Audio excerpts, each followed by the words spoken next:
Shut up and sit down. Hello, my friend. You are listening to the Dance Studio Scaled podcast, the number one place for innovative marketing, retention strategies, and business growth ideas made just for dance studio owners. Now, this isn't your average business podcast. We're here to shake things up, simplify the hustle, and focus on real, actionable insights. I'm your host, Jen Dalton, and after 30 years of running studios, coaching owners, and scaling businesses, I know one thing's for sure. There's no one size fits all in this industry. You've got the passion, and I've got the tools to help you take it to the next level. So hit that subscribe button, grab a coffee, and let's scale your studio together. Well, hello there, and welcome back to this week's episode of the Dance Studio Scaled podcast. I really appreciate you being here. I hope that today's episode and other episodes you've listened to give you something to take away, think about, work out how it will fit in with you and your life and your business, because that's my goal. All right, let's get into today's episode, and it's all about when the business depends solely on you and then how you can start to change that. So if your business depends heavily on you, you haven't done anything wrong. In fact, for most studio owners, that's exactly how the business starts. We start as the teacher, the organizer, the decision maker, the person that everyone goes to. And for a long time, that works until it doesn't. And this episode is about recognizing when the business relies on you too much, but more importantly, how that begins to change over time. Not overnight, not with a magic fix, but in a way that's realistic, sustainable, and achievably doable. So when the business depends on you, it usually looks like you're holding the information, you're making the decisions, you're the one people check with just in case. Now, often you don't even notice this happening because you're capable, you care, you want things done properly. Let's be real, you're a perfectionist, and sometimes it's actually just quicker to do it yourself. I get it, but that's why we keep stepping in. But slowly, the studio starts to rely on you, not just as the leader, but as the glue. And at first, this can feel validating, it feel really good for our ego, we love being wanted and needed, even necessary at some stages. But over time, it can become a lot. And not because the studio is failing, but because it can't move without you. Now, this isn't about stepping away. It's just about stepping differently. It's not about removing yourself from the studio completely. Now, this is a really interesting conversation because I've seen it. I've actually done it myself. I've stepped away so much that I started to see things fall apart and very quickly put myself back in. I've also seen this happen with other super successful studio owners who start to attempt to step back, go back too far before being prepared, and then things start to fall apart. So they have to put themselves back in. This is all part of the learning, all part of the lesson. But it's not about handing everything over and hoping for the best. It's about changing how it is that you're involved. And this was the big lesson I learned. There's a big difference between being essential and being effective. Being essential means things stop when you do. Being effective means things continue even when you're not in the room. And the shift doesn't happen by accident. Most studio owners will try to fix this problem with more effort.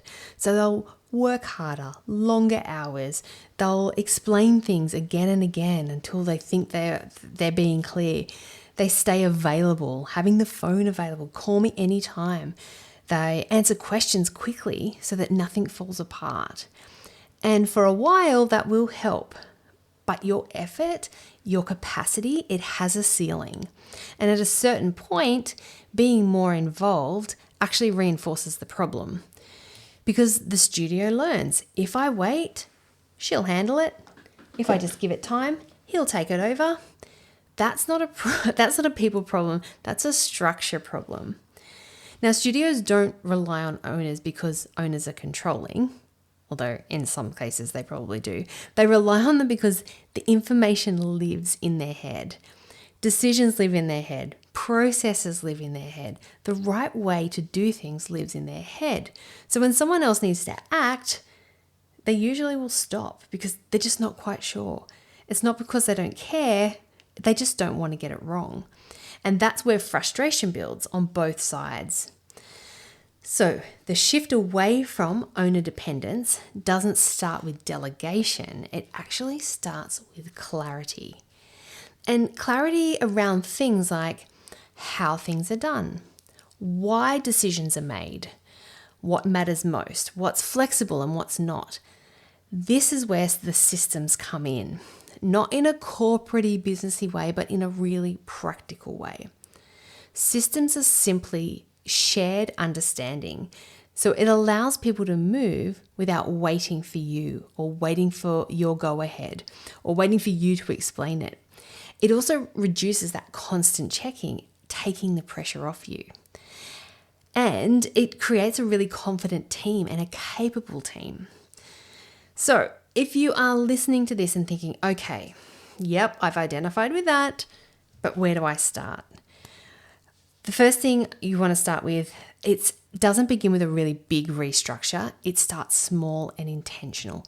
Every single step that I did when I was growing my studio, whether it was a new offer, whether it was me stepping back, took time.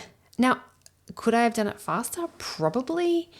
At the time, it just felt right doing it, particularly when I was stepping back from teaching. So I just did it slowly. It was basically, I made one decision a year over several years as I was stepping back or as I was changing things. And it was quite intentional doing it that way. But it wasn't one big decision. It's like, right, from next year, that's it. I'm out. Everything's going to be stored on Google Drive and the team is just good to go. Oh, here's the links. It really starts small and intentional. So here are a few simple ways that you can begin. First thing, notice what people are always coming to you for. Not what you do, but what they ask of you. Okay, so that's a really good starting point. Just start making a note of what that is. And then with that, start documenting the decisions that you're making. So not just the tasks that they're coming to you for, but then why you are making these decisions, why you say yes to something, why you say no to something, what matters most. Because this is going to reduce that constant checking because you're going to be really clear. The next thing is to clarify what done well actually looks like. So most people don't need more instruction. They need clearer expectations. This part's hard, particularly for, our general type personalities who are running businesses, they're entrepreneurial, they have a bit of a control issue, if I can say that. So it's actually quite a conscious decision for many of us to decide that although it's not done as well as I would have done it, it's still okay. It's still well enough. You have to make sure that you get to a point where you are able to express what that means and what that looks like so others understand it, because it's just going to be easier for them to then take that on. The next thing I want you to do is think about if you have repeated yourself or you've explained something twice, then it needs to be written down. It deserves a home. It has to live somewhere else so you never have to do that again. And then finally is decide where you want to stay involved and where you don't. You don't need to totally disappear. You just need to be really intentional with this. As I said, none of this needs to happen at once. Just start with one decision clarified, one process documented, and one conversation you don't need to have again. That's how this shift starts. And look, it takes time and it's normal. If your studio currently depends on you, that's not going to change in a week or a month. This is that layered work I was just talking about. You don't remove yourself, you replace yourself slowly, thoughtfully, and intentionally. And every small step matters. When the business stops depending on you for everything, that's when something shifts. So you lead more and react less. You think more clearly. You've got space. You get to choose where your energy goes. The studio becomes steadier, the team becomes more confident, and the pressure stops sitting entirely on your shoulders. So it's not about stepping away, it's about sustainability, which I'm sure we're hearing a lot about, the sustainability, the balance, the blend, whatever it is. It's real, like it really is real, because we are doing so many things, trying to balance so many plates and all. It's all happening. So how can you make this run so it's still enjoyable, it's successful, but done in a way that is something that you can maintain over a long period of time without burning you out? All right, so if this episode has felt close to home, just take in the information, listen again, ask yourself those questions. Many studio owners will pass through this phase. The ones who move through it don't do it by pushing harder, they just do it by building differently. And change doesn't come from doing everything yourself, it comes from creating a studio that doesn't need you everywhere all of the time. And the shift is possible. I see it all the time. I see epiphanies happening. I see the hard work going in, the boring work, the time, but I see the change. And it's incredible. And it starts with how you think about your role. So I hope you're able to take something from this episode. Again, just one thought, one process, one decision that you can make in order to just keep your studio building in the way that you want. All right, everyone, I'm going to leave it there, and I hope you have a most fabulous week, and I'll be here same time, same place. Thanks for tuning in to the Dance Studio Scaled podcast. Now, if you enjoyed this episode, be sure to hit subscribe, leave a review, and share it with other studio owners who would love it too. And let's keep the conversation going. Follow me on Instagram at Jen Dalton for more tips, insights, and behind-the-scenes moments to help you simplify and scale your studio. Until next time, keep dreaming big and taking action.